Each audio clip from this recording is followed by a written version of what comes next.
The Soldiers' Monument, the Obelisk, the box, an eyesore in our community since 2020. For so many Santa Feans, this is a symbol of our city different, broken and divided. And if we're being honest, if you're a veteran, native, or Spanish, it's just the tip of the iceberg of failed promises made by our city leaders. So where did the mayor and city council get it wrong? And could my rules for good government have avoided this? Let's talk about it.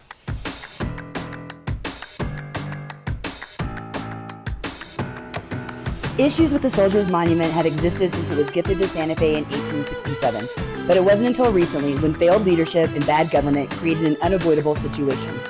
You see, in July of 2020, our mayor decided he was above the law and made a promise to remove the obelisk. He even secretly tried to remove it and failed, but not before damaging the obelisk. Then for 3 months, he did nothing as activists threatened to take down the obelisk. No response, no report to law enforcement. Then the obelisk was toppled. After that, the city council had two options: follow the law and rebuild the obelisk, or ask the State Historic Preservation Division to step in.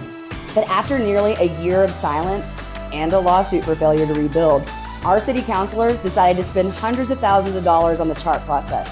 The outcome? Rebuild the obelisk or replace it. But did our city councilors follow the rules of good government and listen to residents? No. In fact, our city councilors decided to spend nearly $1 million to fight the lawsuit to rebuild the obelisk. And then these city councilors, 2 years later, suggest moving the obelisk to the National Cemetery. As you know, our mayor and city council lost that lawsuit. And rightfully so, for anyone who violates this many rules of good government. But if we were trying to follow these rules, what should have happened?